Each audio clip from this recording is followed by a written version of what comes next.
Bueno,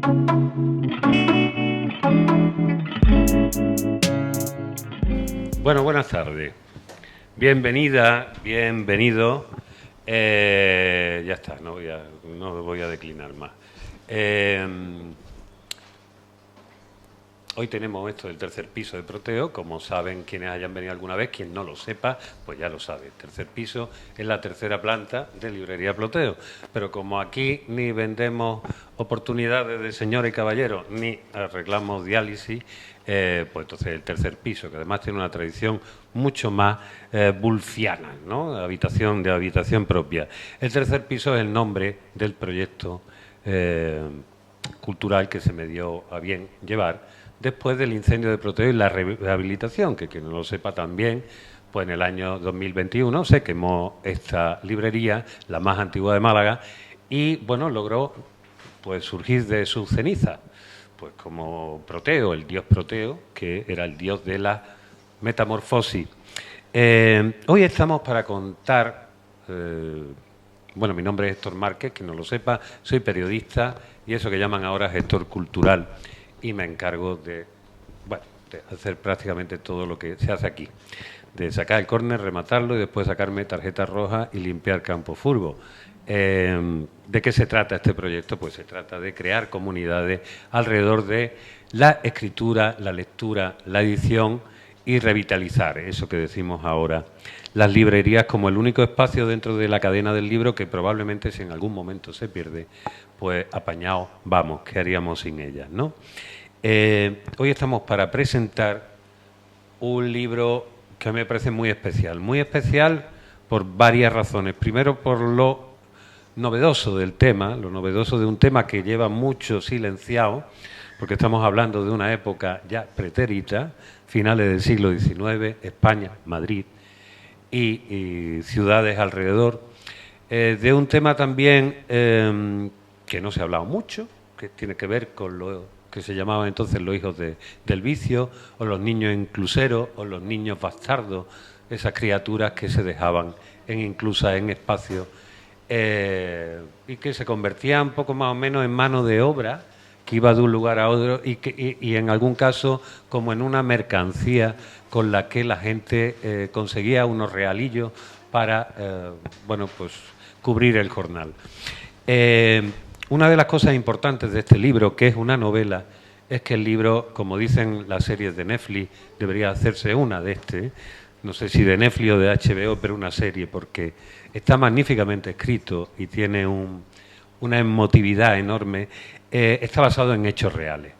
Está basado en hechos tan reales como que su autora está implicada absolutamente de manera personal, familiar, con la protagonista principal del relato.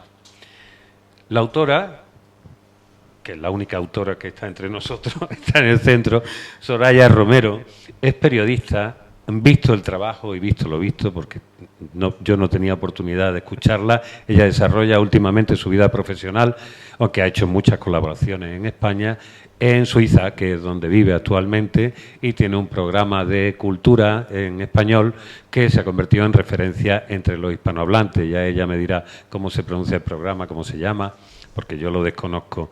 Pero si hay que medir a una persona por lo que hace y por lo que escribe, este libro es una auténtica pasada. Y lo digo como periodista y como lector, como persona que más o menos junta bien letras. Es muy complicado tener dos géneros que creo que se juntan aquí con tal nivel de excelencia. Y más aún cuando estás implicada emocionalmente en un relato. Porque este relato es la búsqueda de algo que todos los seres humanos nos preguntamos quiénes somos, que cantaba Siniestro Total, de dónde venimos y a dónde vamos. ¿A dónde vamos? No lo sabemos mucho. Bueno, sí lo sabemos, pero no nos gusta pensar en ello, nos vamos a morir todos. Pero quiénes somos y de dónde venimos no es una pregunta tan sencilla de responder. Y en el caso de Soraya, pues por unas cosas que ella ya contará ahora y que yo no voy a desvelar, responde a todas esas preguntas y contando la historia de una bisabuela perdida que estaba ahí, buscando sus propias raíces, se encontró con que no era la única mujer perdida, que había ahí, sino que había 650.000 personas, que ya me dirá ella de dónde ha salido ese número, pero que es aterrador, y con la voz propia de alguien de su familia, de su bisabuela Jerónima, le ha puesto voz y le ha puesto luz y visibilidad a toda una serie de personas que durante muchísimos siglos formaron parte de los bastardos, de la gente que o bien eran rechazados o bien eran invisibles. Para esto ha hecho un trabajo descomunal de investigación en genealogía, y la otra parte que me parece a mí fundamental es cómo respondes a eso, después cómo lo explicas. Pues lo ha hecho de una manera muy curiosa, porque tiene esa parte de periodista, creo yo, que donde tienes ese oído muy afinado para ver cómo hablaba y cómo se expresaba la gente de hace ya 100 y pico años, con la cual no has convivido, y cómo sería el lenguaje de unos y otros, porque ella va pasando digamos, de un sector social a otro, va pasando del sector más rural, más pobre, de pueblos de Ávila, a la burguesía o los conventos del Madrid finisecular de finales de siglo. Y en ambos casos sale con sobresaliente. Decía, hay unas partes que suenan realmente a Benito Pérez Galdós, decir, esta tía se lo ha leído todo de Pérez Galdós y no es poco lo que hay que leer, y después ese conocimiento del lenguaje rural y de la puesta en valor de una serie de vocablos, que además algunos son tan del lugar que yo he dicho, ¿esto qué es? Yo no he escuchado esta palabra en mi vida, y buscando, pues me he encontrado con una cosa que se dice en el pueblo ese. Y que, ¿cómo se llama esa palabra que levantarse temprano en la tarea? Jañiquín. Jañiquín. Y digo, ¿qué será el jañiquín? Y todo eso está hecho con una perfección que no agota, pero que te ayuda a entrar.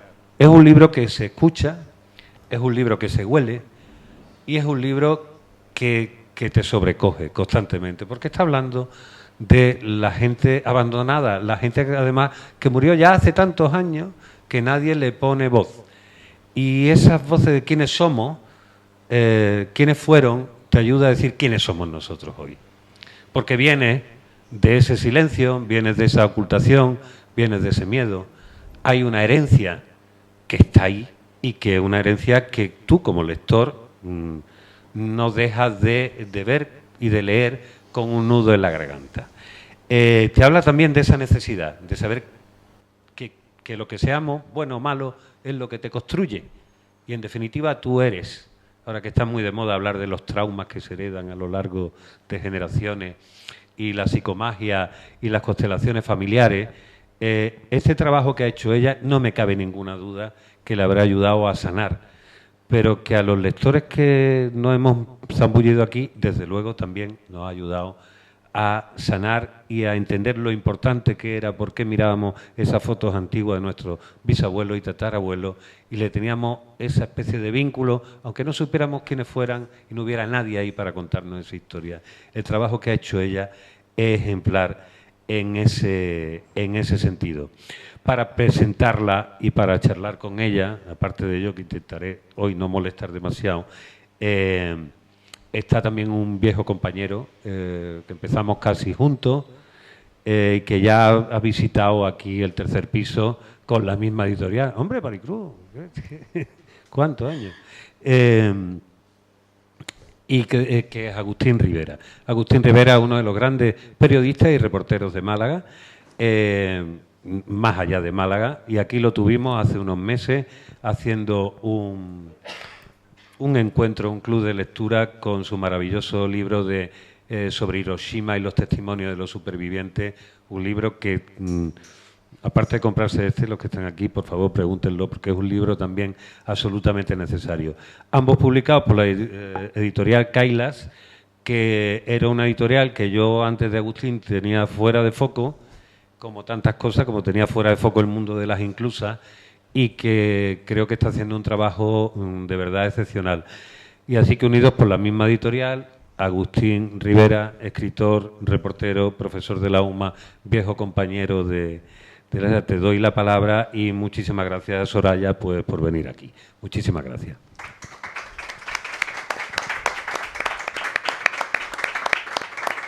Pues muchas gracias, Héctor, por tus palabras, por el cariño y sobre todo es un placer estar aquí presentando el libro de Soraya Romero Hernández, que compartimos apellido, segundo apellido. Yo soy Rivera Hernández y luego una bunda. Por cierto, RH también, ¿eh? Ah, RH.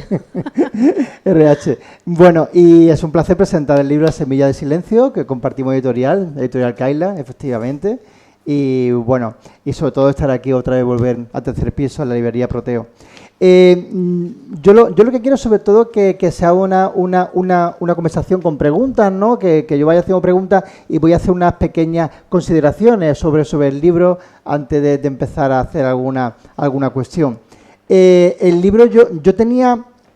yo me había planteado, o sea, sabía con varios meses por delante que iba a presentar el libro, pero deliberadamente no he empezado a leer el libro un poco hasta el final, porque quería que tuviese ese sabor cercano, ese sabor íntimo, que esas palabras todavía estuviesen en mi cerebro, no una lectura de hace muchos meses y de repente, bueno, y sé que el 29 de mayo es el libro de Soraya en el tercer piso, bueno, tengo que empezar a releer, a ver cosas, no, quería que estuviese muy metido, ¿no? Esta historia, y desde luego tan metida que la acabé ayer de madrugada. El último capítulo, que por cierto es emocionante, que merece la pena llegar hasta el final, por supuesto, y que creo que da muchas claves de lo que es la historia, ¿no? Creo que eso también ayuda muchísimo. Como ha dicho Héctor, es una novela que emociona, es una novela que tiene mucho silencio, también muchos diálogos, y la historia es dura, pero yo también quiero resaltar una cosa, que tiene humor y que es luminosa. Y creo que eso es un valor importante, porque creo que hubiese sido relativamente fácil hacer una novela solamente dura, solamente recargando lo que ya... Y creo que la historia tiene suficiente impacto para no recargarla, ¿no? Y en ese sentido yo creo que está muy lograda. Yo, que no soy de Madrid, pero soy un gato apócrifo, ¿no? Adoptivo, ¿no? He vivido unos años en Madrid, es una ciudad a la que vuelvo a menudo, me voy pasado mañana a estar una semana, y bueno, yo creo que está cartografiado en Madrid, yo creo que es de las mejores novelas que se puede cartografiar dentro del siglo XX, quitando a los clásicos, ¿no? Sobre todo el Madrid muy del centro, muy del barrio de las Letras, muy de la carrera de San Jerónimo, toda esa parte, y yo creo que ese es uno de los valores. Puede funcionar también como una suerte de cómo era el Madrid de la época, del siglo XIX, aparte de toda la parte rural y todo eso. Y creo que es un gran acierto cómo está estructurado el libro. Porque el libro, al tener capítulos relativamente cortos, basándose en personajes, en nombres propios, yo creo que el lector se puede identificar muchísimo más, ¿no? Y luego cada arranque del capítulo y del remate, que a mí me obsesiona eso como lector, también como profesor, tengo bastante predilección para mis alumnos eso. Yo creo que está muy bien logrado. Algunos son diálogos, otros son descripciones, y creo que la novela, a pesar de que arranca bien con toda la historia, la novela incluso va increciendo y va mejorando con el transcurso de los capítulos y de las páginas, ¿no? No es la típica novela que tiene un arranque fulgurante, cinematográfico, y que dice aquí está, y poco a poco ya la historia empieza a decaer. No, cada vez tiene más interés. Yo no sé si porque uno ya va introduciéndose dentro de la historia, pero desde luego que sí, ¿no? Yo creo que es un tema que estaba ahí y que curiosamente ningún autor, pues había ahondado en esa historia, ¿no? Y yo creo que nada mejor que juntar la historia de tu bisabuela, ¿no? De Jerónima, que se especifica ahí, ojo, Jerónima con G en una parte de la novela, digo, para que no haya equívoco de con J, con la historia de Pablo Raiz, ¿no? Que es tan emotiva, que es tan importante, que yo quiero que tú la expliques, ¿no? Entonces, bueno, yo creo que con este pequeño preámbulo te hago ya la primera pregunta. Y en primer lugar, un poco para captar aquí al público objetivo local, ¿cuál es esa íntima conexión que tiene La Semilla del Silencio con Málaga? Bueno, primero, muchísimas gracias a todos. Gracias, Agustín, por aceptar seguirme en esta aventura. A Héctor, he podido esta mañana estar un ratito con Héctor en una tertulia que ha habido de la SER y Héctor ha dicho algo muy importante. Veo que el lema que lleva este proyecto cultural adelante es volver a las librerías y que las librerías ahora mismo deberían ofrecer algo más. Esto es el algo más. Esto debe ser el punto de encuentro en el que pueda confluir la cultura, más allá de los libros, que se propicie ese diálogo. Así que mil gracias por sacar adelante proyectos como este. Por supuesto, a todos los que estáis aquí, y quiero destacar, pero en el rotulador del color más brillante que imaginéis, el cariño enorme que me han dado Rosa Martínez y Esther Raez con este libro, porque gracias a ellas también esta novela ha llegado a Málaga. Así que empecemos con la historia. Muy bien. El vínculo de Las Semillas con Málaga empieza sin yo saberlo en 2017, cuando pues Pablo ya estaba muy enfermo. Yo había estado siguiendo su historia desde Suiza y Rosa, cuando nos conocimos, me dijo: ¿por qué, Pablo? ¿Qué te llamo de él? Digo, pues me gustaría poderte dar una respuesta, pero no lo sé. Digo, yo lo único que recuerdo él es esa mirada franca, esa energía, esa alegría dentro del sufrimiento y ese mensaje que él mandaba. Tenía una capacidad de comunicación increíble. Y ahí fue cuando dije, no lo demoro más, me voy a hacer donante de médula. Facilísimo, y de verdad, insto a todos, es tan sencillo que si la gente supiera lo sencillo que es, lo haríamos todos. Es un frotis en la mejilla con un hisopo, no hay más por hacer. Yo recibo mi carné de donante y en ese carné de donante, junto con ese carné, recibo unas coordenadas y esas coordenadas vienen con un mapa por colores que podía introducir en una aplicación y te mostraban coincidencias genéticas a lo largo del mundo. De repente en rojo, que era el color que mostraba mayor coincidencia, pues salieron Turquía, México, diferentes partes, Reino Unido, y dije, bueno, pues hay algo que la familia no me ha contado o aquí hay algo más que rascar, y empecé a construir el árbol genealógico de la familia. Y es cuando llegó este primer obstáculo, que es el origen de mi bisabuela Jerónima. Pregunté a mi madre, mi primera fuente de información. Me decía, bueno, yo no me acuerdo, hace muchísimo, había oído que mi abuela venía de un pueblo de Ávila que se llamaba Serranillos, pero no tenía ninguna certeza. Y a los pocos días, retomando la conversación, me dijo, hija, me he acordado que yo siempre había escuchado que mi abuela era inclusera. Cuando este término salió, ya dije, bueno, aquí hay algo que lo mismo me puede arrojar algo de luz. Al introducir esta palabra dentro del buscador en Internet fue cuando empecé a descubrir esta terrorífica historia de una institución en apariencia benevolente que ha estado funcionando nada más y nada menos que 4 siglos, pero que también tenía una cara muy perversa, porque al final acabó traficando con estos niños. Y ahí es cuando empecé a darme cuenta de que había una historia detrás. No tenía mucha esperanza de poderla ubicar, porque al ubicarla principalmente en Serranillos pensé, después de la guerra civil, si quedan documentos, han desaparecido, pero un primo de mi madre, el boca a boca de la familia, desde Barcelona me mandó unos papeles y me dijo, no, mi padre, que era uno de los hijos de Jerónima, me aseguraba que mi abuela había nacido en Madrid entre 1873 y 74, claro. Ahí cambió la dinámica del juego. La Inclusa de Madrid ya era una institución que había tenido, 4 siglos de trayectoria. En cuanto introduje un poco más de información en el buscador, salió la tesis de mi querida Carmen Maceiras, que falleció este pasado enero. Para mí ha sido mi mentora, una historiadora madrileña impresionante, que ha podido tener este libro en sus manos, que me ha ayudado muchísimo y a la que contacté espontáneamente después de devorarme su tesis, y me dijo, si tienes la corazonada de que está, ve a buscarla, estoy segura que la vas a encontrar, yo te ayudo.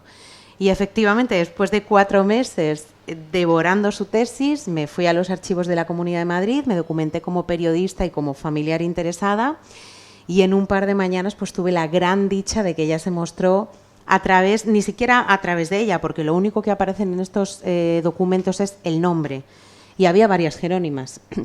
Lo que cambió el curso de los acontecimientos fue una nota residual que aparecía al final de este expediente que decía: se le concede permiso para casarse con Manuel Hernández Barroso, que era mi bisabuelo.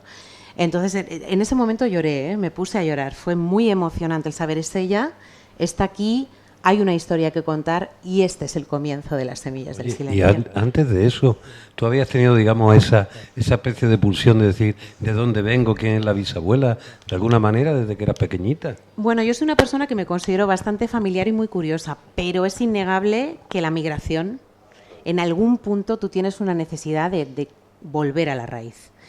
Y yo creo que ese fue el detonante definitivo, esa nostalgia, ese ser de allí, ser de aquí, ser de los dos lados y de ninguno. Y sin duda, a pesar de que yo tenía interés por saber sobre mi familia y que siempre he sido muy preguntona, esto tomó otra dimensión cuando... Tú tenías, digamos, ese rol que suele suceder en la... además, con el paso de 2 o 3 generaciones normalmente, que hay siempre el nieto, el bisnieto, que se interesa de una manera asombrosa y que le piden que le enseñen las fotos, que le encuentren... O sea, tú ya ocupabas ese rol. Sí, yo ya era la preguntona, claro, la de enséñame fotos, ¿qué es esto? Entonces, para mí, digamos que fue como... Descubrirla fue como que le daba sentido a esa curiosidad que yo había tenido siempre. Y encima con el proceso migratorio de por medio fue como tú bien has dicho, en la vida desde el punto de vista de la filosofía, esas dos preguntas de quiénes somos y de dónde venimos, se pueden responder desde la genealogía. Claro. No hay que ponerse especialmente místicos. Y estos documentos que afortunadamente todavía se conservan, en el caso de Madrid, en bastante buen estado para haber pasado 150 años, pues me permitieron aproximarme a su historia. O sea, antes de Carmen Maceira, ¿no? Que yo recuerdo haber visto, y hay una presentación hecha en el Círculo de Bellas Artes emocionante, donde ya Carmen no está, pero pones un audio que ella te manda, y también me parece una historia alucinante. Una señora que muy mayor hace su tesis doctoral, o sea, y es una tesis doctoral sobre la Inclusa de Madrid. Sobre las niñas abandonadas en la Inclusa de Madrid. Okay. No os podéis imaginar el montón de coincidencias maravillosas, yo no sé describirlas de otra manera, de esos granitos que van en el camino, esas pepitas de oro que he podido ir recogiendo de manera casual, serendípica, yo no sé cómo describirlo, que la tesis podía haber sido de la Inclusa, podía haber sido de los incluseros, podía haber sido del Colegio de los Desamparados, y no, era una tesis centrada en la Inclusa de las niñas en el periodo en el que estuvo mi bisabuela, en un margen de 100 años. Entonces ella, que se licenció con 54 años y terminó su tesis con 76, en su generosidad absoluta me dijo: lo que necesites, vea por ella, no lo sueltes, la vamos a encontrar.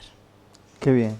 Yo te quería preguntar, cuando ya leíste esa tesis doctoral, sabías que estaba ahí tu bisabuela, ¿te planteaste siempre desde el primer momento hacer una novela o te planteaste otro género? Pues mira, es que desde el momento que este primo de la familia manda la información hasta que yo logro ir al archivo transcurren 4 meses, entre agosto de 2021 y diciembre de 2021. Yo me había prometido, bueno, si la encuentro escribo. No tenía muy claro todavía hacia dónde iba a ir porque no sabía si iba a encontrar información. Entonces iba un poco con la pulsión de ver por dónde iba el asunto. Pero es cierto que durante esos 4 meses mi mente ya había empezado a construir una historia, porque aunque no tenía la información concreta sobre ella, había una información vastísima sobre el tema de los incluseros desde un punto de vista académico. Preguntabas antes, Héctor, ¿de dónde sale la cifra de 650.000? Bueno, este abordaje ya se ha hecho desde un punto académico por historiadores que han tocado el tema de la inclusa.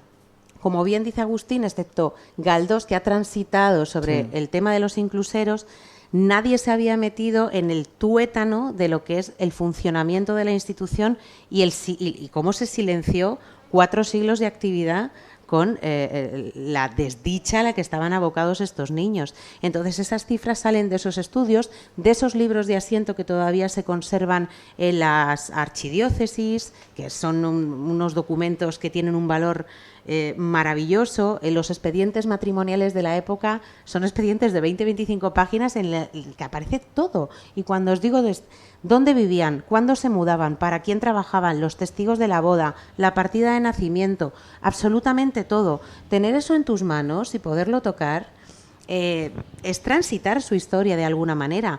Estas cifras de 650.000 se enfocan en la Inclusa de Madrid, pero a Agustín le he hecho llegar algunas cifras sobre la Inclusa de Málaga, porque no hay región de España a la que vayas que no haya tentáculos de esta institución. Es terrorífico. Sobre la Inclusa de Málaga yo creo que es muy interesante porque estaba situada apenas aquí unos metros en el donde el actual centro cultural la Gota María de Leche, Victoria de la famosa Estencia, Gota de exactamente, la Leche. Gota de Leche en calle Parras, ¿no? Y entonces llegó a funcionar hasta en 1988, que es una fecha relativamente bien reciente, ¿no?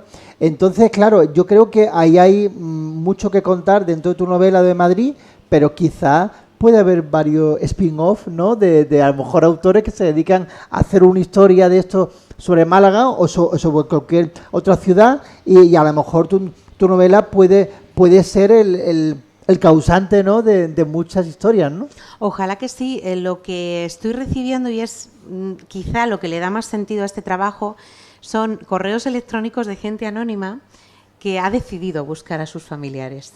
Yo tenía un abuelo, yo tenía un primo. Daros cuenta de las cifras que estamos manejando. Es prácticamente imposible que en tu círculo más cercano preguntes a alguien, y acaso que no se haya querido silenciar, algún abuelo o algún tío, aquellos que tengan todavía la suerte de tener a sus abuelos vivos, que no les suene este tema o que no conozcan a alguien. Tú que has investigado este tema con una profundidad extrema, vamos a ver, ¿todos los apellidos Expósito proceden? ¿Todos? Todos los apellidos Expósito, los de la Cruz, de la Iglesia, de la Paz, todos ese D son niños incluseros. Yo soy de la plaza. Eso no, de la inclusero plaza no. Tiene que vale. ser porque hace alusión a motivos religiosos. Vale. Entonces, pero bueno, nunca se sabe. No, nunca Tony, se yo sabe, te invito no. a que empieces a rascar. Además, rasca, y es verdad que yo siempre he tenido también bastante interés por el tema genealógico. En mi caso, la parte materna está bastante bien documentada y la parte paterna hay un agujero negro. Lo sabe Agustín, que hemos hablado algunas veces. Y hay un elemento emocional que, independientemente de que a mí me parece que tú aquí pones una cosa muy importante, es decir, aquí son datos, aquí son hechos, factos y contextos, y eso te ayuda bastante, digamos, a entender las cosas para tener la distancia adecuada sobre eso que significa la recuperación histórica. Pero no cabe ninguna duda que hay algo que te traspasa, y que es el arranque de todo, que tiene un elemento emocional que, como decía San Juan de la Cruz, no sé que se queda así balbuciendo, que no sabes por qué. Hay como una especie de llamada transgeneracional de cosas que sabes o que después te encuentras con coincidencia, incluso aunque nunca te hayan sido contadas. Claro, eso me parece asombroso, ¿no? Yo creo que es empatía pura. Es decir, no creo que haya nadie que lea esta historia y no pueda verse reflejado en ciertos tipos de emoción o lo que significa el abandono, lo que significa morirte sin saber quién eres, que es lo que le pasó a mi bisabuela, sin saber ni por qué te habían abandonado, ni quién era tu madre, sin tu identidad, que es quizá lo más valioso que tenemos, ¿no? El saber quién somos.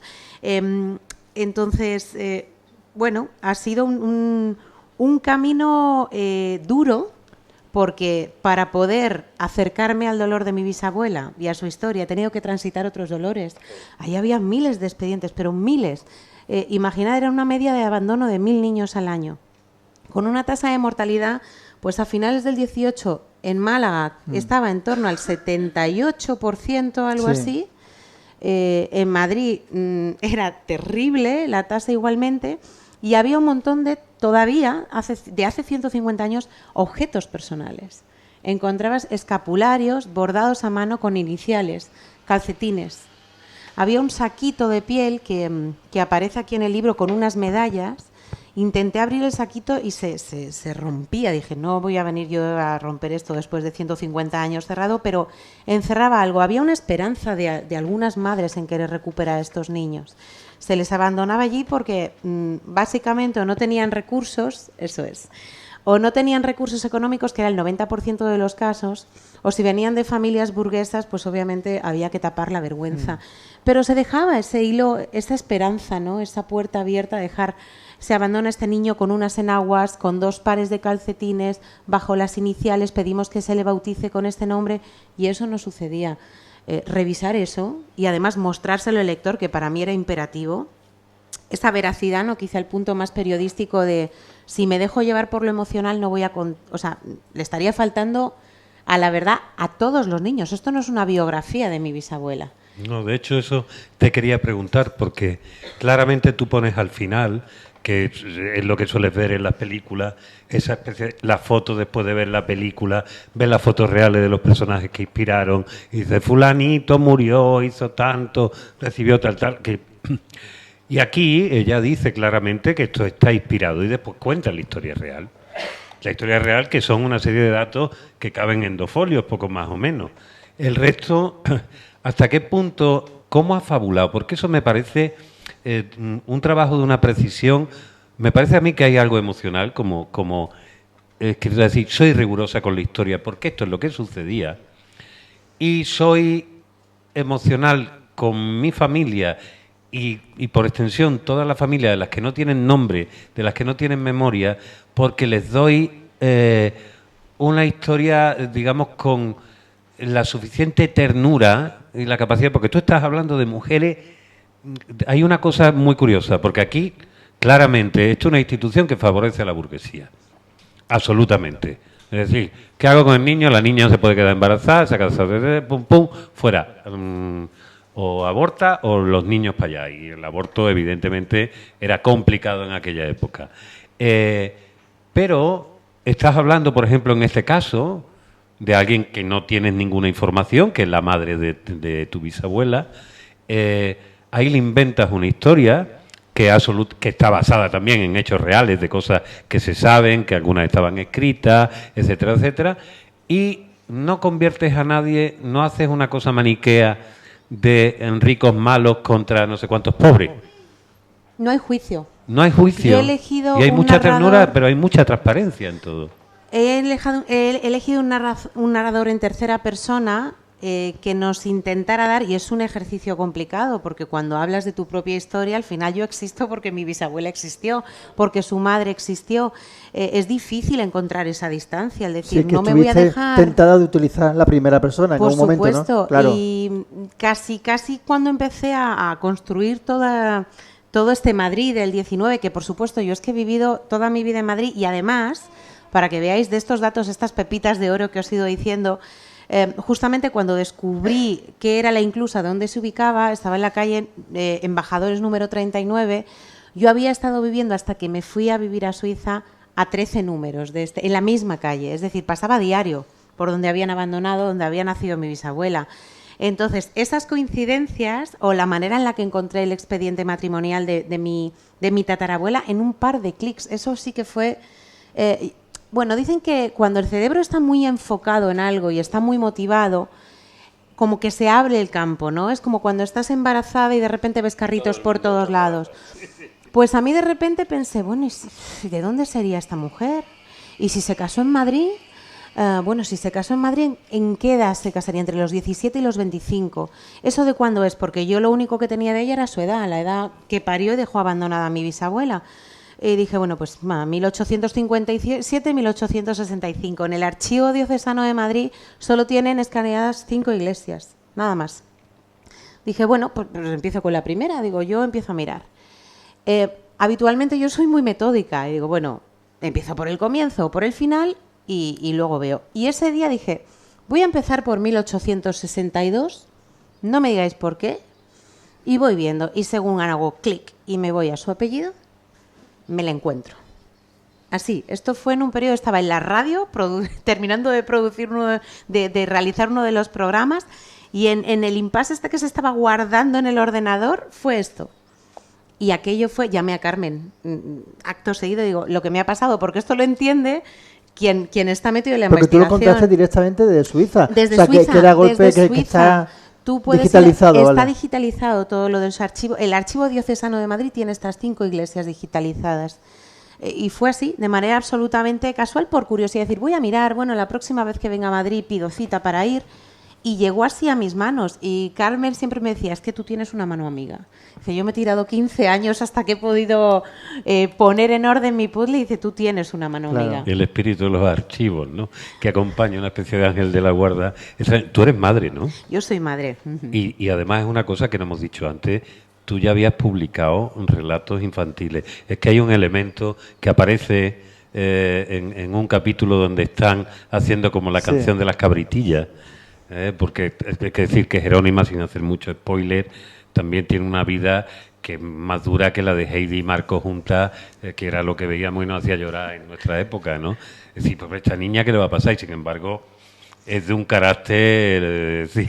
Era de un carácter regio. Esto gracias a que mi tía Pilar, que todavía por suerte vive, tiene 91 años, convivió con ella cuando era pequeña, desde entre los 2 y los 12 años. Y cuando hablé con ella para documentarme, me dijo, mira, tenía una mala leche. Dice, era una tía de muchísimo carácter. Estaba para todo el mundo, pero era una persona muy introvertida. Es decir, necesitas algo de mí, yo te ayudo, pero tú en tu casa y yo en la mía. Muy desconfiada. Es lógico, habiendo pasado por diferentes familias y llevando el tipo de vida que llegó durísima, pues lo normal es que fuera una persona un tanto arisca. Y la recuerdo en la cocina, que a veces estaba cocinando y decía, ¿por qué me habrá abandonado? O sea, que tenía esa especie de suspiro ese ya. Que sí. Pero ¿por como qué si me habrá fuese abandonado? Jesucristo en la cruz, ¿no? Sí, de Dios ¿por mío, qué ¿por me qué me habrá ha abandonado? abandonado? Hay una cosa que logras hacer muy bien, que digamos que esa especie de psicología inversa. Es decir, tengo dos datos, esos dos datos que explican dos gestos de una persona y cómo entiendo. Y sobre todo hay una cosa que me parece maravillosa, que tiene que ver con la urdimbre de la sororidad en general. Es decir, está todo lleno de mujeres, que hay que decirlo, esto está sustentado gracias a las mujeres, y de pronto un hombre, hay un momento donde se habla que por primera vez hay un hombre que no tiene la mano muy larga, que decir, debería ser un poco más borde y no lo soy. Y ahí, sin decir mucho, es donde ella de alguna manera consigue asentarse, ¿no? Y pero hay una cosa asombrosa, es decir, ¿cómo sobreviven? Si no hubieran habido como mujeres infiltradas en cada una de esas, entre las monjas, en el pueblo, en la familia tal, que hubieran ayudado, la vida, la supervivencia de esta niña hubiera sido imposible. Claro, por eso yo digo que dentro de su mala suerte, porque no puedo afirmar que mi bisabuela fuera feliz, de hecho las únicas dos imágenes que tenemos de ella tiene un gesto bastante agrio. Sí tuvo la suerte de, uno, decidir con quién se casaba, porque el destino de muchas de estas niñas era ponerse al servicio de hombres viudos o solteros que venían a elegir a dedo a las niñas dentro de la institución, aún siendo menores. Y el otro, el tener 6 hijos y que ninguno de esos hijos se les muriera, que eso era muy común en la época. Entonces, bueno, pues ha habido ahí una especie de, ¿cómo te diría?, de buena suerte dentro de la mala suerte. Hay un capítulo que está centrado en una niña que se llama Fermina, que tiene una discapacidad física.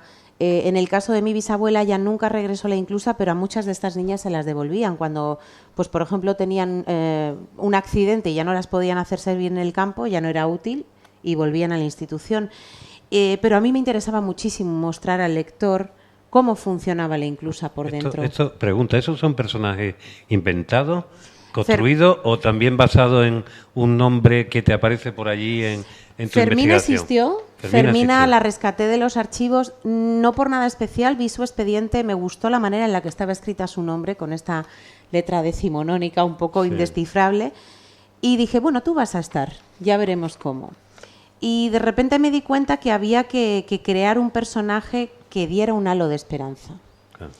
Y Fermina es ese tipo de persona que nos rodean constantemente, que tienen esa fuerza y tienen esa determinación para que a pesar de las adversidades de la vida todavía tengan las ganas de sonreír y de hacer bromas, porque Fermina es muy bromista. Sí, esa parte es interesante. Y es una niña que ve su condición como una segunda oportunidad, se aferra a ella y la ve como algo bueno, como algo positivo.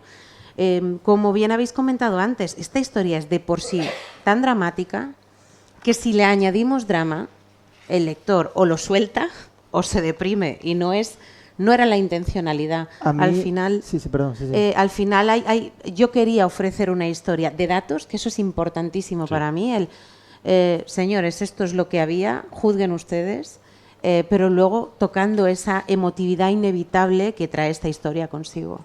Yo creo que hay dos cosas que también habría que sacar de la novela, que es la banda sonora, fundamentalmente porque se puede estar leyendo y escuchando una banda sonora con un código QR, pero también con indicaciones de composiciones musicales expresas para cada capítulo. Y luego el tema de la religión católica. Creo que ahora hay una sobredosis de hincar el diente a los desmanes que los ha habido durante toda la historia de la religión católica, pero aquí creo que tampoco, sin ser boata o devota, sí dice todo lo bueno que hacían curas y monjas, que creo que también que eso me parece revolucionario en el 2024, que eso me parece que tiene un valor. Entonces me gustaría un poco estas dos cosas, a ver qué dice. Yo creo que el lector no es tonto. Y no le podemos tomar por tonto, y sobre todo no le podemos dar todo masticado, o no es mi intencionalidad. Yo te ofrezco esto y tú sacas tus conclusiones. La realidad es que en la vida, en una institución como la Inclusa o en la Iglesia, no todo es blanco-negro, no todos son demonios o ángeles. En el camino en nuestra vida nos topamos siempre con personas maravillosas y personas que no son tan maravillosas. En esta institución pasaba absolutamente lo mismo, y podía haber hermanas de la caridad con muy mala baba, muy influenciadas por la moral de la época, y aunque te quieras quedar a tu hijo, te lo voy a arrancar de tus brazos, aun sabiendo que va a morir, porque no tenemos suficiente amas de crías para amamantar a todos, pero este es el designio de Dios.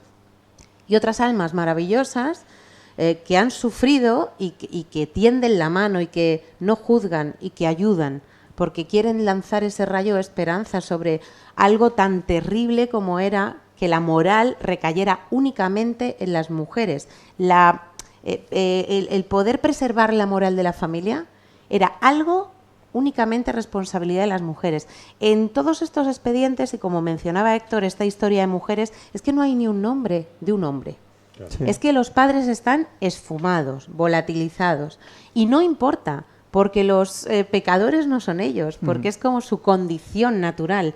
Aquí la que tenía que rendir cuentas y la que tenía que preservar su dignidad o intentar recuperarla eran ellas. Y es por esto, para que os pongáis un poco en situación, que había dos libros de registro dentro de esta institución. Había un libro oficial y uno extraoficial. En el oficial se anotaban los datos reales de estas mujeres, porque si parían y fallecían había que avisar a alguien. Y en el extraoficial se apuntaba el nombre que figuraba en la cama en la que parían. Esto es, en la cama número 1, las Marías, en la cama número 2, las Antonias. Y tú allí dentro parías en la cama número 2 y te llamabas Antonia hasta que te ibas. Las ponían un velo en la cara para que entre ellas no se reconocieran. Y si había visita de la Junta de Damas, que eran las mujeres de la burguesía, que bueno, pues iban en las mesas de petitorio haciendo la caridad, ¿no?, para recaudar dinero para estos niños, siempre tenían que ir cubiertas. Entonces, ahí es donde te das cuenta de hasta qué punto se les intentaba dar la oportunidad de, mira, vamos a preservar tu anonimato para que intentes poder reincorporarte a la sociedad con algo de dignidad. Es terrorífico. Entonces, sí. No creo yo, o sea, yo no creo que yo tenga que hacer ningún juicio de valor sobre la Iglesia.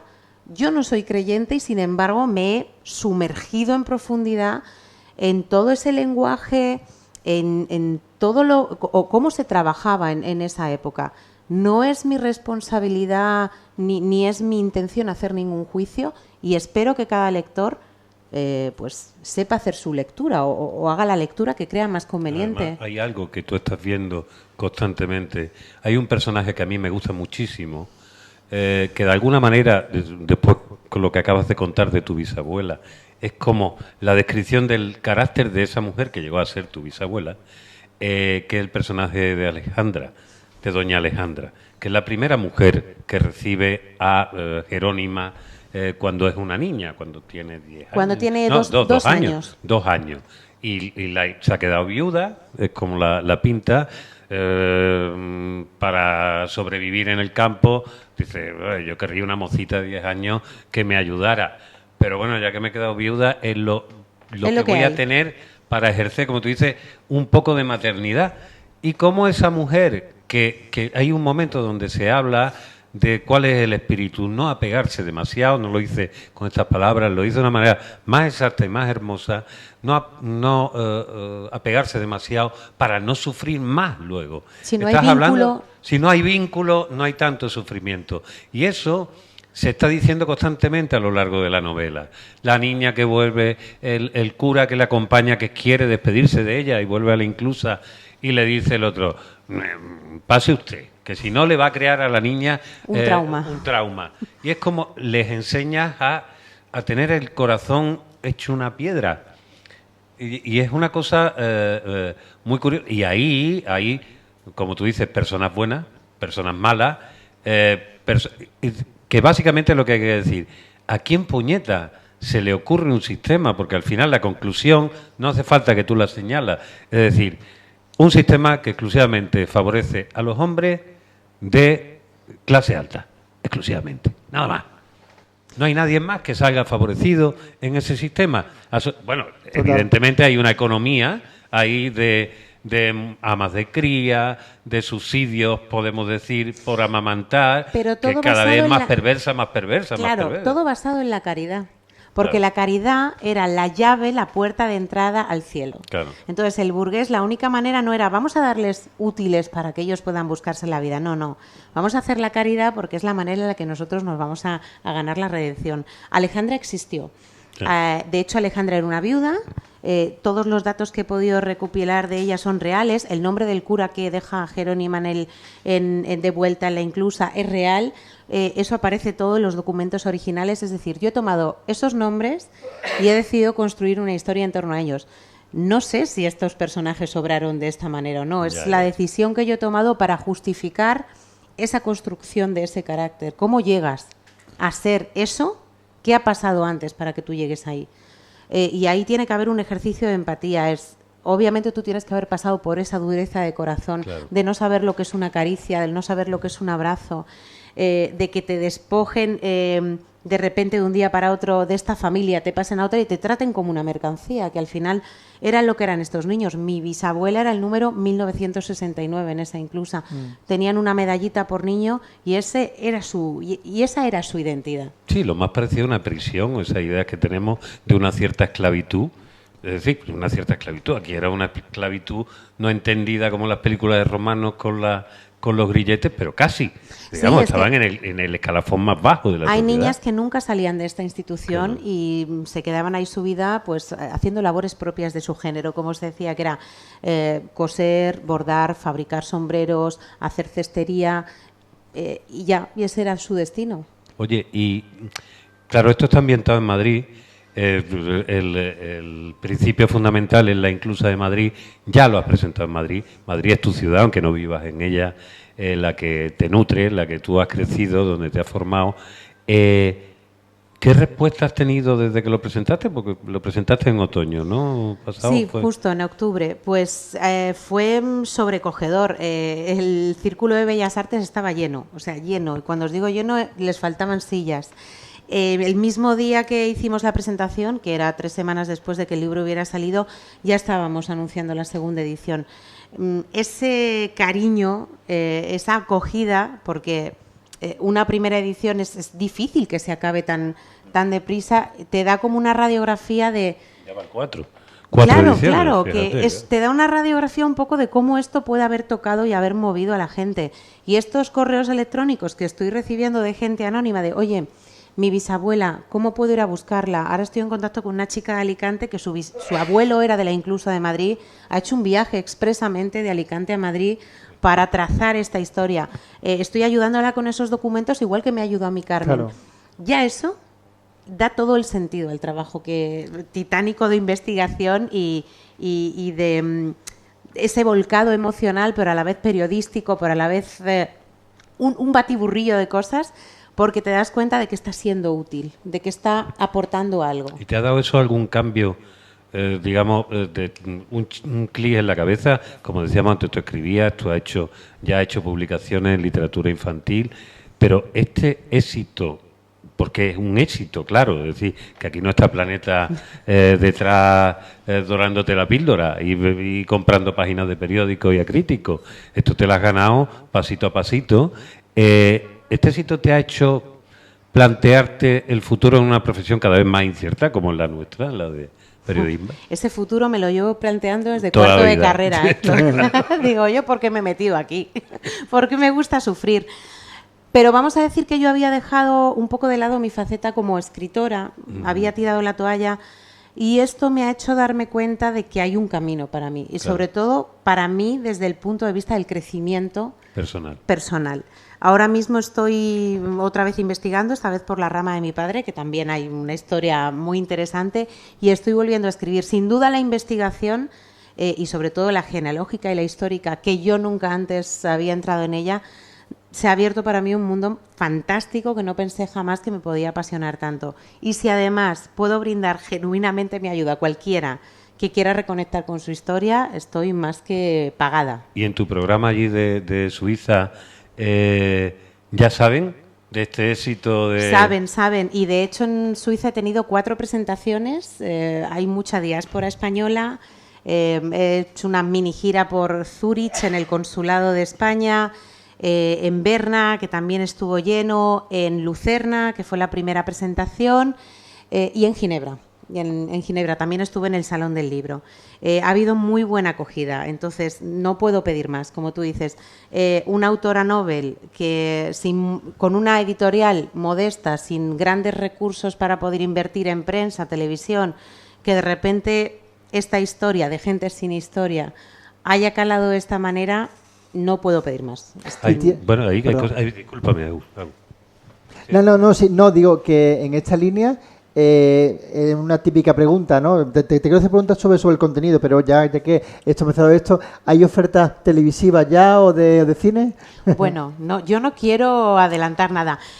Vamos a decir que varias personas dentro del mundo del periodismo y también de la actuación y de la dirección que han leído el libro dicen que lo ven muy cinematográfico y que le ven muchísimo potencial, porque de hecho dicen es que prácticamente está hecho, es decir, los diálogos, la estructura del propio libro, que es muy dinámico, facilitaría mucho el trabajo a los guionistas, así que aquellos que nos vean, señores del mundo de la producción, sería fantástico. Sería como la guinda del pastel, claro, a esa reparación y a esa justicia que creo que merecen la memoria de estos niños. Y aparte era lo que no se ve, que en el fondo está aquí, de lo que no se ve, lo que no se habla, que se vea.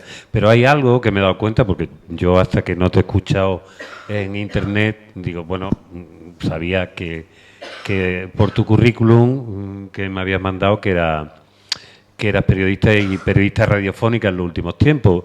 Veo la voz que tienes y veo cómo tratas la voz aquí. Cuando digo la voz, yo entiendo un escritor, yo me quito de en medio de un escritor, digo, no me interesa si no tiene ritmo y musicalidad, si eso suena, y hay mucho, tristemente hay demasiado. Uno tiene que leer cosas que no debería haber leído. No es el caso, entonces cuando se encuentra con algo que está tan bien hilado, de alguien que tiene tanto oído para escuchar cómo se habla, le da una alegría enorme, porque dice, esto es cierto, aquí hay verdad. Y a lo que yo me refiero, no sé si llegará Netflix a hacer una serie, porque ahí ya hay mucha gente que tiene que poner una pasta y eso a los pobrecitos que estamos aquí ya se nos escapa de las manos. Ojalá. Pero desde luego un audiolibro, un podcast de esto, sin ninguna duda, y ese ya es un género que tú dominas, porque es un libro que suena. Es un libro que suena. Sí, a mí es que me gusta la banda sonora, claro. Claro, además la banda sonora. Sí. A mí me gustaría que hicieras una cosa, porque no es lo mismo, es decir, yo te puedo leer un capítulo, pero es tu voz, es la historia. ¿Por qué no lees un pequeño fragmento? Vamos a ello, por supuesto. A ver, espera. Mira, me parece con lo que hemos hablado, yo te estaba diciendo dos, o que ya has contado un poco que explica un poco cómo funciona los expedientes. Los expedientes, o otro, donde explica la llegada de Jerónima, más o menos en el de ¿Cuál te Venga, pues apetece empezamos por la llegada de Jerónima. Vámonos un poco más a la zona rural. ¿Aquí o prefieres que empiece desde el comienzo, Héctor? Empieza. Yo creo que aquí puedes empezar, ¿no? 12 familias vivían por aquel entonces en el barrio de La Jorá, que conectaba con el pueblo de Navatalgordo a través del camino del Asomadero, desde donde se podía contemplar el esplendor del río Alberche y el valle cubierto por los robles, fresnos y viñedos que vestían la Sierra de Gredos. Jerónima era la única muchacha de aquel lugar, un lugar privilegiado para la vista, pero esclavo para el resto de los sentidos. Las familias tenían que trabajar con ahínco el terreno, tremendamente pedregoso y ladero, si querían tener para comer. Los más afortunados contaban con un atajillo de ovejas o de cabras con el que abastecerse de leche y lana. Juan de Pino había trabajado muy duro para conseguirlo, y cuando logró tener un pequeño rebaño, un triste tropiezo acabó con todo su esfuerzo. Un golpe de calor hizo que se desvaneciera ladera abajo mientras cuidaba las cabras y en el descenso se abrió la cabeza contra un canto afilado. Doña Alejandra se vio de repente sin marido al frente de la casa, del huerto y de los animales. A la pena por la pérdida de su esposo se unía la angustia de no saber cómo iba a sobrevivir ella sola aquella desgracia. Recordó entonces que en el pueblo algunas familias acogían a niños incluseros para ganarse unos reales y los hacían servir en el campo, y aprovechó el entierro de su marido para hablar con el párroco. Don Pelegrín, yo necesito garantizarme un sustento hasta que pueda valerme sola, se lo ruego. Además, mi Juan no me ha dejado hijos, usted sabe que todos se nos murieron al poco de nacer. Necesito ayuda o la muerte vendrá a buscarme a mí también, imploró. Hija, no digas eso, le tranquilizó el párroco. Hablaré con el juez del municipio mañana mismo y a ver qué podemos hacer. Estate tranquila. A veces nuestro Señor nos encomienda pruebas que nos cuesta entender, pero Él nunca nos abandona. Dicho y hecho. Una vez que el párroco le aseguró que doña Alejandra era una mujer de buena conducta y de moral arreglada, el juez expidió el certificado de idoneidad para que le concedieran el prohijamiento. Hay una cosa en general que yo me pregunto. Evidentemente, tú lees aquí y dices, a ver, hay Benito Pérez Galdós, hay Clarín, hay todo ese espíritu de ciertos escritores de la época. Pero ¿cómo has hecho? Digamos, ¿cómo has hecho sin convertirte en una mala imitadora de algo que ya se ha escrito antes? En ese sentido, ¿has vuelto a releerlos a ellos? ¿Has vuelto a releer a Galdós, a Clarín? Os voy a decir algo. Lo que me ha sucedido a mí con Galdós, el primer libro que a mí me obligaron a leer en el instituto fue Tormento. Claro. Que me pareció, pues, que hacía mucho honor a su nombre, porque con 13 años me pareció un tormento. Con 13 años. Hasta que me atrapó por completo. Y ya me enganché, no pude dejar de leer. ¿Qué me ha sucedido con Galdós? Que he leído más sobre Galdós que a Galdós en sí. He leído muchos artículos en torno a su persona, he comprado libros que transitaban ese Madrid que él visitaba, los sitios que visitaba. Entonces, conozco más de él a través de las voces de otros autores que en su obra en sí. He leído Fortunata y Jacinta, que es maravillosa, pero bueno, conocemos Galdós, es denso. Claro, y Galdós entra en una descripción y pueden ser 2 páginas maravillosamente escritas, pero son 2 páginas. Y lo mismo tú te pierdes en todo ese devenir de acontecimientos. Yo creo que aquí, por lo menos para mí, yo intento escribir lo que a mí me gustaría leer. Y ahí es donde entra un poco la parte periodística del sincretismo. Es cómo cuento en 10 líneas esto que yo estoy viendo, que quiero que tú veas, sin que te aburras. ¿Qué implica eso? Un esfuerzo titánico de estar dándole vueltas a esa frase, ver cómo la plasmas. Aquí hay una descripción del Palacio de Alcañices, que es el actual Banco de España. Yo estuve analizando al milímetro hay 2 o 3 imágenes de la época que se conservan, están dibujadas, y tuve que consultar a una amiga que es historiadora del arte. Mira, esta balaustrada, ¿qué ves?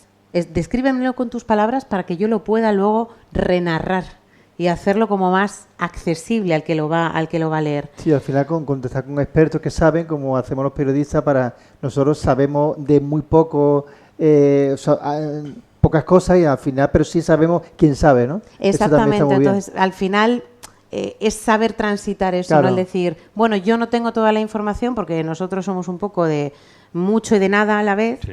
Pero saber ir a esas fuentes que te pueden abrir la puerta a esa construcción, por lo menos para mí, más ligera. Yo no quería una novela de 700 páginas, porque yo no me la leería, una novela de este tipo, en 700 páginas, repetir un Galdós y, como dices, caer en la tentación de hacer una mala copia, no era mi fin.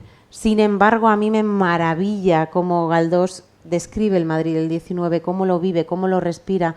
Y creo que eso es lo que a mí me ha motivado y ha sido como su clave para decir, vale, vamos a tomar esto y a ver qué puedo construir yo por aquí. Tiene todo el aroma de la época. Hay algo que a mí me gusta especialmente porque es algo que creo que debemos hacer ahora que hemos hablado de la fuente, de una manera mucho más rotunda, casi siempre los periodistas, que nos basamos en cosas que otros no han abierto y no nos ha dado tiempo, que es el reconocimiento y la gratitud. Porque al menos, no sé vosotros, ahora estamos contando batallitas de amigos periodistas, hay una cantidad de personas, de compañeros y compañeras que trabajan en esto y que se hacen pasar por, cuando tú en realidad lo único que estás haciendo es teniendo un mínimo criterio para unir, para contrastar, para saber quién puede decir la verdad de la manera más ajustada. Entonces, todos los agradecimientos, a ver, casi todos los libros suelen tener agradecimientos y suelen ser a los hijos, a toda la familia y tal, que están también aquí. Pero aquí hay un agradecimiento muy específico, muy razonado, por quién te ayudó a abrir qué en cada puerta en cada momento. Y a mí eso, ya te hablo como compañero de profesión, viendo tristemente en lo que ha ido degenerando en general esta profesión y cómo tenemos que decir, es que los periodistas, es que la prensa... No, oiga, hay gente que hace muy bien su trabajo y tú, sin ninguna duda, aquí has hecho muy bien este trabajo, empezando por ahí. Así que yo te aplaudo porque me gusta mucho que eso suceda, que haya gente todavía no queriéndose hacer pasar por quien no es, ¿no? Sí, sí. Decía que hay algo que detesto y es esta gente que va por la vida diciendo, no, es que yo he llegado hasta donde estoy y no le debo nada a nadie. Yo esto es todo mi esfuerzo, todo mi sudor. Bueno, pues partiendo del punto de que tú has tenido unos padres que te han dado una educación, has sido una escuela y ha habido unos maestros que te han brindado una educación, has crecido en un sistema que tiene la suerte de tener una sanidad pública que te ha atendido cuando has estado enfermo y a partir de ahí podemos ir remontando. En esta profesión, y yo creo que de bien nacido es ser agradecido, yo no habría llegado con este libro a ningún lado si en cada puerta que he llamado no hubiera habido una magnífica persona que me ha dicho, yo te ayudo. Claro. Y esto ha sido así, es que no he tenido ni una negativa cuando yo he presentado este proyecto y estoy en esto, estoy perdida, las descripciones de los paisajes, Carmen, todo el mundo, es decir, nadie, Agustín, que cuando vine en Navidad le dije, Agustín, ¿te aventuras conmigo? Sí, Agustín no me conocía, nos conocimos. Sí, es verdad. Entonces, eso, que escasea tanto, como tú dices, si encima no se reconoce, apaga y vámonos. Yo no me parece de justicia, no es mi manera de trabajar, al César lo que es del César y a reconocerle a la gente que ha hecho este libro posible, que ha sido gracias a ellos. Oye, ¿os parece que aquí hay gente que alguien pueda hacer alguna pregunta? Pues normalmente esto suele ser siempre interactivo antes de ponerle, porque al final que tú has hablado de la música, Sí. vas a explicar. Vamos a terminar con algo sonoro y vamos a terminar porque la manera más sencilla para nosotros es manera... Pero alguno de vosotros, sí. Dime si no te importa también tu nombre, cómo te llamas y dilo. Soy Ana. Mira, quería preguntarte dos cosillas. Por una parte, yo me queda una duda que no sé si se sabe o no se sabe. Cuando un niño o una niña se dejaban una inclusa, ¿están los datos, hoy día están los datos de su biológico? Bueno, tenemos estos dos libros, como te comento, con los datos reales y los datos ficticios. ¿Qué sucede? Que gran parte de estos libros se han quemado, se han perdido, no aparecen. Entonces, en Málaga, por ejemplo, hay muchísima documentación del siglo XVIII, pero a posteriori mucha de esa documentación se ha perdido. ¿Por qué? Pues no sé si por degradación del propio papel, porque no se ha tratado bien, porque a alguien le ha interesado que se perdiera. Yo cuando fui al Archivo de la Comunidad de Madrid tuve que firmar un documento en el que me comprometía a no revelar ningún nombre de personas que pudieran seguir vivas vinculadas a esta institución, porque operó hasta 1983, pues por esa confidencialidad.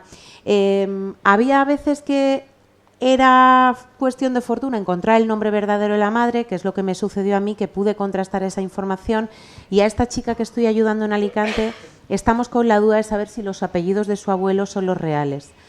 Hay maneras diferentes de adivinarlo y es yéndose a otras fuentes documentales como son los archivos de la diócesis, en este caso de Madrid, que a mí me atendieron muy amablemente, pero me consta que a Carmen Maceiras, mi mentora, le pusieron todas las trabas del mundo para acceder al expediente de su abuela, que Carmen tiene una historia apasionante publicada en un libro que se llama El secreto de Raimunda, que os recomiendo, porque aparte de todo ese camino que ella transitó, con muchos más sitios a los que ir para documentarse, tiene... ¿Quién tiene publicada esa tesis? Ese es un libro que publicó Carmen Maceiras. Ella Ella misma, tiene la vale. tesis y luego se lo publicó la Universidad de Zaragoza. Vale. Ella era nieta de unos... es que no sé si puedo decirlo, no os lo voy a revelar, pero la Casa de América que hay en Madrid está vinculada, los Linares, los marqueses de Linares están vinculados a Carmen Maceiras. Qué bueno. Entonces, cuando intentó acceder a toda esa documentación, le dijeron literalmente que ese expediente contenía datos que ponían en deshonra a muchísimas personas y no se lo dieron. Entonces es un poco la suerte, si al final es un don nadie, que es lo que eran la mayoría de estos niños, porque los burgueses, en el privilegio, estaban localizados, los niños incluseros burgueses. Esos niños, cuando nacían ya dentro de la inclusa, tenían un ama de cría ya asignada por la familia, vivían con ella como si fueran sus hijos, porque era importantísimo que en caso de que los hijos legítimos fallecieran, ahí tenía que haber un heredero, aunque fuera ilegítimo, entonces había que tenerlo vigilado. No siempre podemos tener la certeza de que lo que encontremos en la inclusa es real, pero sí hay otras fuentes documentales a las que recurrir para ver si esos apellidos pueden serlo.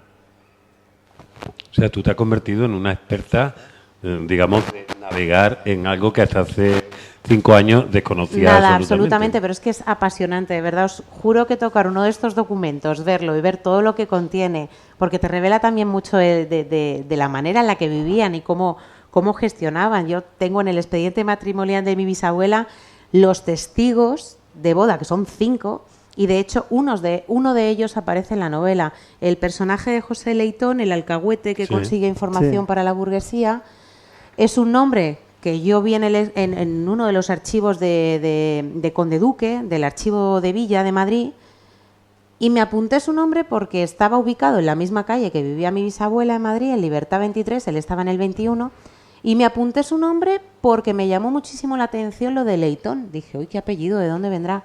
Cuando conseguí 2 meses más tarde el expediente de mi bisabuela, había sido uno de sus testigos de boda. Qué curioso. Entonces, ahí hay cosas... Pero esas 3, en el caso de Madrid, archivo de Villa, archivo de la Comunidad de Madrid, archivo diocesano, es el triángulo para poder contrastar la información y darle sentido. A mí me da un poco la sensación de que tú tienes una enormísima capacidad y hablas un poco de decir, no es tan difícil. No es tan difícil. Bueno, no creo que todo el mundo tenga la misma capacidad de manejar con tanta rapidez y precisión los datos, pero sí, digamos, que empujas a la gente a que descubra de dónde vienen, ¿no? Hay una... Es que existe la posibilidad, es que la puerta está abierta. Claro. Yo no digo que sea fácil, yo he tenido suerte y he tenido una gran maestra, y por mucho que Carmen me hablara de la mano amiga era ella. Y no hay más, aunque haya todo este halo mágico en torno a esto. Pero es que habiendo una posibilidad, si existe, como a mí siempre mi madre me ha dicho, el no ya lo tienes. Entonces, ve, si realmente tú sientes que esa historia merece ser la pena buscada o tú tienes esa curiosidad, esta información todavía está ahí, todavía se puede consultar, porque no sabemos en qué momento aquí se cierra la llave y nos dicen no. Por ejemplo, en Andalucía, la Junta de Andalucía ha puesto a disposición un portal que se llama Archiva Web, en el que con el nombre, hablamos de nombres, de poner el nombre de tu abuelo, tu bisabuelo, tu abuela, ya te arroja resultados. Yo he encontrado el expediente, la inscripción de fusilamiento de mi bisabuelo 3 años más tarde de su asesinato, y he encontrado un expediente de 20 páginas que es una joya de la investigación, con un lenguaje terriblemente duro en el que se habla de se le aplica al bando de guerra por desafección al régimen. Y todo eso está ahí. Por eso digo que realmente tengo curiosidad, pues voy a buscar a mi tatarabuelo que tengo sus datos, y lo mismo nos llevamos sorpresas. Lo mismo las sorpresas no son agradables, pero la verdad es esa. Y yo creo que hay que ser fiel a la verdad y respetarlo. Que tu abuelo haya matado a alguien no quiere decir que tú seas un asesino. Claro. Pero esa es parte de su historia, Claro. y por tanto se arrastra de alguna manera en la familia. Hay que ser riguroso con lo que uno encuentra y respetuoso con lo que uno encuentra. Y bueno, luego cada uno decide si lo cuenta o no, por supuesto. Y después, por seguir con las citas bíblicas que antes decía Agustín, ya sabemos que hay una cosa que creo que todos firmamos: la verdad os hará libre, porque hay gente que se empeñe mucho en lo contrario. Yo quería que dijeras, porque bueno, creo que la gente lo ha entendido sin necesidad, que eran las chocolatinas que dejabas allí, ¿no? Claro, he traído unos chocolatitos que se han depositado en las sillas con un marcador del libro. Básicamente yo ahora también estoy nacionalizada suiza. Hay un personaje suizo en el libro para traer a ese médico de finales del 19 a la España de la Tercera Guerra Carlista, conectar estos dos países, dar un paseo también por el carácter del suizo y conocer por qué son como son.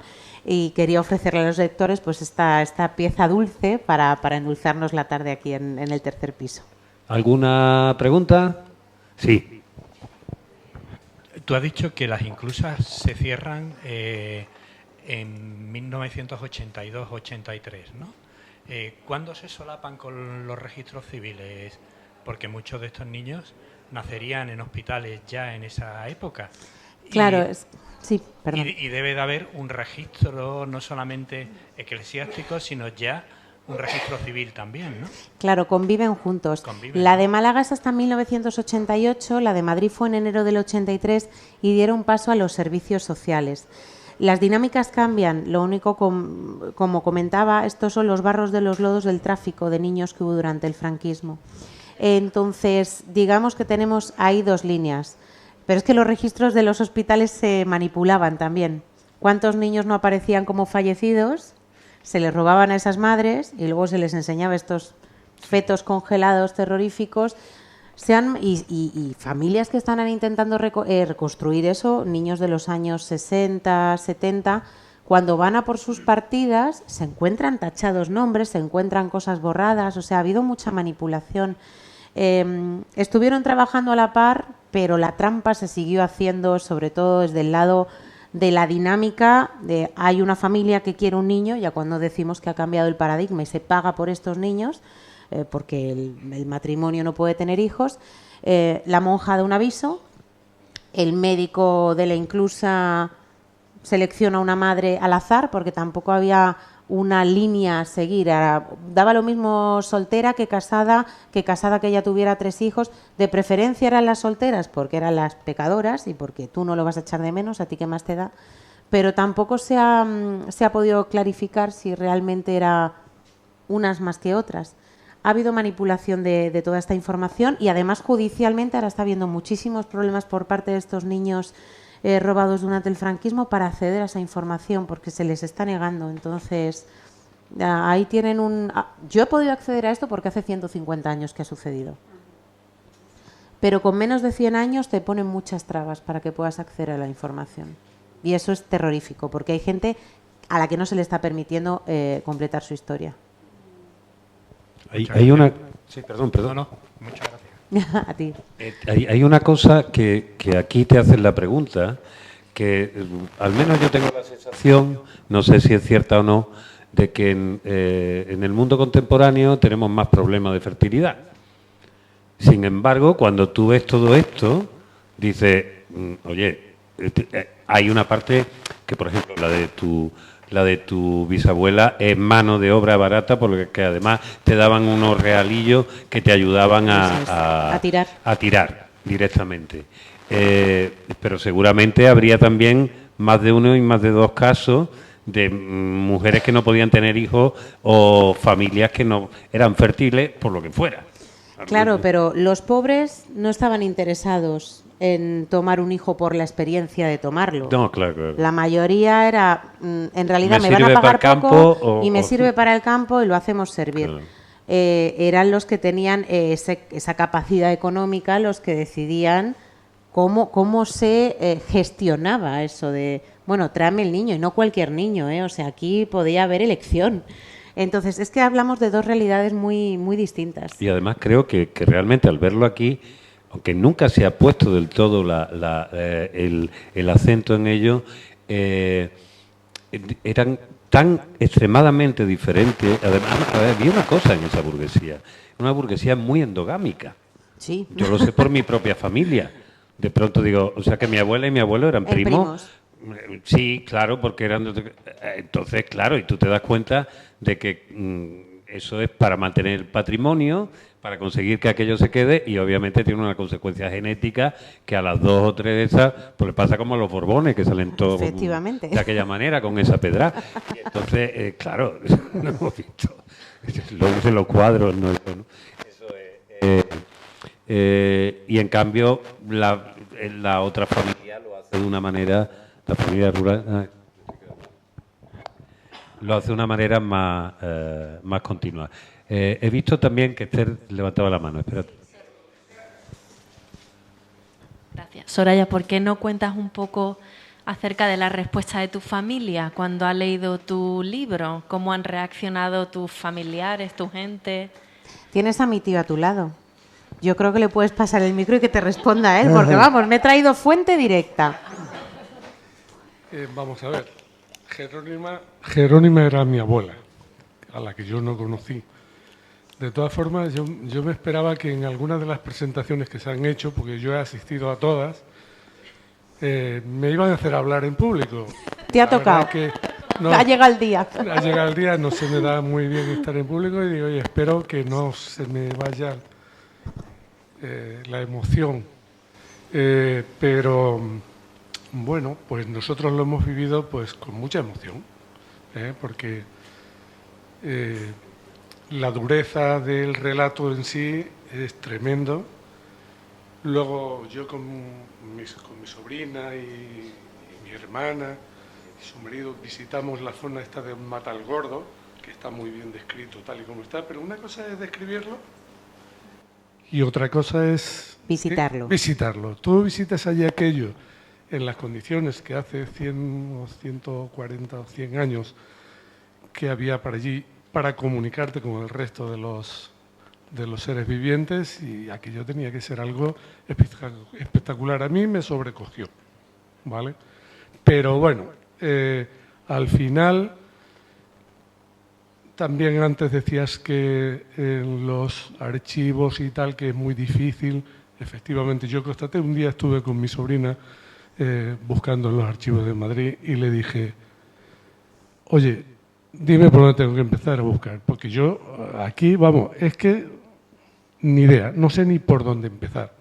Y bueno, pues estuvimos allí buscando, encontramos algunos datos y bueno, pues ella luego después lo ha reflejado. Pero bueno, la emoción es enorme, ¿vale? Por parte de la familia, todo el mundo pues se ha puesto un poco las pilas, ¿no? Y en la presentación que hicimos en Candeleda, porque esto es curioso de lo de la inclusa, porque allí mi sobrina hizo una pregunta al público, dice, a ver cuánta gente cree de los que estáis aquí que procedéis de gente inclusera. Pues es curioso, pero empieza, a lo mejor en público salieron 2 o 3, pero luego a mí me ha llegado por varios sitios, oye, que en el libro de tu sobrina, que mi abuela también, que sí, que increíble, rascas un poquitín y es muy difícil que no encuentres, sobre todo en esa zona, en la zona del sur de Ávila,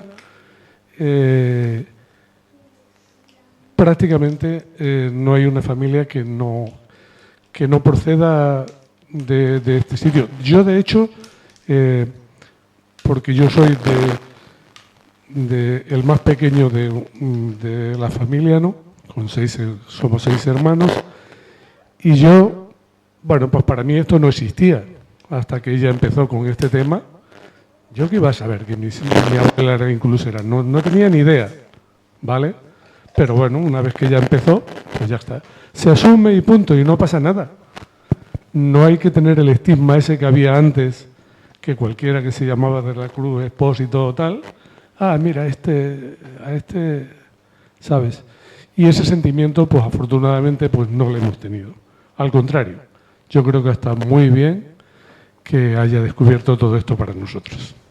Yo he descubierto primos terceros, cuartos. Es que Jerónima tuvo 6 hijos. Esos hijos, cada uno tuvo una media de 3 o 4 hijos. Y entre las 100 personas que vinieron a la presentación en Candeleda me viene, soy tu prima, la hija del tío Santiago. Y digo, pues mira qué bien. O sea que somos una familia muy grande, familia extensa. Ya solo los directos nos juntamos más o menos en verano unas 70 personas. Entonces imaginad el impacto que esto ha tenido pues con primos y primas que yo no conocía y que de repente están encantados de... Y ya tenéis todo el árbol genealógico, supongo, ¿no? Hemos llegado muy lejos con Vale. la familia de mis abuelos maternos. Vale. O sea, y te queda tu padre ahora. Y me queda mi padre, que bueno... Que es el eso, melón que hemos dicho que es que el será melón, en es la siguiente historia. temporada. Porque tú crees que hay segunda parte de Semilla del Silencio, ¿tú crees que aquí está contado ya todo? Hay gente muy obsesionada con el personaje suizo. Sí. De, por favor, Matías, ¿qué pasa con Matías? Hay que Sí. traer Es a verdad. Matías. Eso tiene un spin-off. Digo, Pero- pues lo mismo Matías puede ser. Matías, Fermina también la veo con un potencial interesante. Puede haber una Fermina. historia ahí, una Fermina saliendo de la inclusa. Sí. Bueno, sí, ¿por qué no? Yo no me cierro absolutamente a nada. Ahora estoy volcada en esta otra historia que me ha llevado a la otra línea familiar, que también me ha arrojado datos muy interesantes y que nos sitúa un poco en la España durante la Guerra Civil y en la huida de muchas personas hacia América Latina. Por ahí van los tiros. Ahí creo yo que es lo que tú abres aquí, sin nombrar ahora mismo que vivimos en nuestra sociedad, antes lo has dicho, vivimos en un momento social. ¿Cuál es el que debo coger? Pero le acabo de cambiar las pilas, ¿no? Bueno, da igual, es malo de por sí. Todo el conflicto que tenemos aquí, que se ha llevado a una esfera político-ideológica sobre la memoria histórica, es un derecho. No hay más, y es una necesidad. Es un derecho además, de absoluto, todos. de todos, ¿Vale? de unos y de otros. Sí, es sí, que sí. hay que remarcar eso, es un derecho de todos. El derecho es saber, el derecho, si tú quieres, de enterrar a tus muertos y de no hacerlo si no quieres, pero no negárselo a aquellos Claro. que necesitan hacerlo, Claro. porque puedo entender que haya gente que no comprenda cómo es posible establecer un vínculo con una persona que no has conocido. Pero es que yo no estaría aquí si ella no hubiera existido. Entonces, Exacto. ya solo por eso, nadie debe juzgar cómo se siente otra persona respecto a eso. Entonces, es una cuestión de respeto. Lo único es que, bueno, entraríamos aquí en un en otro tipo de En otro dilema tipo que de nos debate, está pero sí, sí. está ahora mismo Claro. acechando en la sociedad, que es ese respeto hacia lo que opina el otro, aunque no nos guste. Pero esto establece, creo yo, que otra de las cosas ejemplares que se sacan de un libro como este, sin necesidad de señalar, como estamos haciendo ahora, de usted hace tanto, pues usted más, y usted hace esto, y usted hace lo otro, donde nos tiramos todo absolutamente a la cara y tenemos demasiada cara en el fondo, porque no responsabilizamos de nuestras cosas. Tú planteas de una manera enérgica, por un lado, clarísima, pero sutil, de qué manera se puede entender la gente. Y básicamente enfrentándonos a los hechos y aprendiendo a contarlos y teniendo ese enorme amor, esa ternura que has tenido a la hora de dibujar algo sin pasar por encima, como tú decías antes. Sí. Empieza la novela de una manera donde no parece que vaya a pasar nada. Es decir, empezamos en la casa de una señora comiendo pestiño, básicamente, y tiene el aire de aquí no va a pasar nada, cuando a medida que eso va avanzando, pues igual, vamos a empezar invitando a la gente a tomar el té y a tomar unos pestiñitos, que ya después la liaremos parda, ¿no? A ver, tú querías hablar también. Dime tu nombre, anda. Hola, bueno, mi nombre es Jerónimo. Bueno, entonces, estabas destinado a venir esta y digo tarde. yo, bueno, qué casualidad, no sabía lo que venía. Y Jerónimo con G, mi abuelo, mi bisabuelo y mi tatarabuelo. Entonces estoy recién jubilado y he empezado a construir mi árbol. Y total, que digo, qué casualidad. No tengo que hacerte ninguna pregunta, estoy muy ilusionado. Mañana tengo cita en el Museo Diocesano de Málaga donde por suerte yo nací en un pueblo que está bajo el agua, un pueblo de Málaga, Peñarrubia, el embalse Guadalhorce, pero los libros sacramentales desde 1560 están aquí, con lo cual que se me ha abierto aquí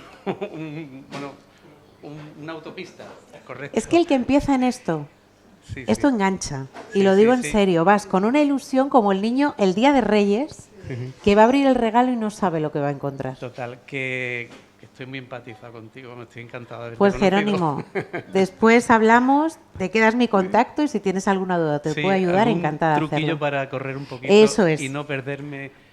Ya voy cogiendo la El ritmo, nomenclatura, ya voy viendo cositas. Algunas inscripciones son buenísimas, otras muy escuetas, soltero y del campo, ¿vale? Pero otros te cuentan allí mucha información, así que muy bien. Pues enhorabuena por haber empezado de verdad, no te vas a arrepentir, ya te lo digo, lo vas a disfrutar mucho. Y ahora que tienes tiempo, más. Sí, sí. Estábamos hablando de la serendipia y eso un caso más. Total. Un caso más. Mirad, porque aquí las criaturas que están, yo soy un golfo y como vivo así por libre, pues pero ya veo esas caritas diciendo, oiga, nosotros cerramos a las 8:30, que esta mujer encima tendrá que firmar alguna cosita y todo eso. Entonces, a mí me gustaría que nos despidiéramos un poco poniendo de fondo y que cuenten mientras qué es lo que vamos a escuchar. Lo que vamos a escuchar es una composición que ha realizado un maravilloso pianista, César Correa, inspirándose en este libro. Él es amigo, le conocí a través del programa de radio que yo dirijo en Berna, que se llama, por cierto, Enlazados, que además viene muy a cuento con esta historia. Él leyó este libro y el día de la presentación en Berna, que iba a interpretar alguna de las piezas de Chopin que aparecen, me dijo, te tengo una sorpresa. Me voy a saltar el programa y he creado un tema en exclusiva para esta novela. Ha sido un regalo, creo que además es acertadísimo y ya me callo para que lo escuchéis porque merece la pena.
Que íbamos a hacer un sorteo. Yo he traído 3 tote bag que ha diseñado el fantástico Fernando Quirós, vinculado al proyecto Siempre Fuerte, para continuar con el legado de Pablo Raez. Estas bolsas llevan por dentro un numerito, así que si os parecen, entre los asistentes vamos a decir números al azar y habrá 3 afortunados. ¿Qué os parece? Muy bien. Venga, Jerónimo, empezamos contigo. Del 1 al 10. Esto estaba escrito. Pero ¿cómo le ha podido tocar? ¡Qué suerte! Y no miento, he escrito en las bolsas por dentro los números. No voy a buscar la 3 porque, claro, luego que me digan, no, lo has manipulado, porque aquí hay una. A ver, ¿dónde está? Aquí lo tienes. El 3. Enséñalo al público para que nadie tenga dudas. Está ahí en una esquinita No hay chiquitita. pucherazo, es real. Ahí en una esquinita chiquitita, mira aquí, arriba. Ahí lo tiene. Venga, a ver, más números. A los preguntantes, que no me dijiste tu nombre, el 9. No.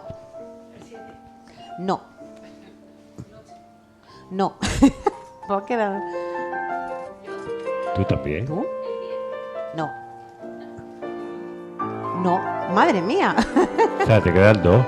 Quedan 2 números, o sea que... No. A ver, ¿qué? ¿Cuál han dicho? El 6. Bien. Ahí tenemos a la siguiente, muy bien. Yo he venido por el bolso. Y falta uno que yo ya dudo si lo han dicho, ¿no? Falta un número. No. El 4. El ¿Quién ha dicho el 4? 4, el Paula. ¿Quién? ¿Y si no, pues la regalas? Claro, quiero Claro. decir. Queda bien, queda bien. Bueno, muchísimas gracias a todos, de todo A corazón, ti. Héctor, Agustín, al tercer piso, a Proteo, de verdad ha sido una tarde magnífica y gracias a todos por la Y compañía. os pido un aplauso fortísimo a Soraya Romero. Muchísimas gracias, Soraya. Muy bien.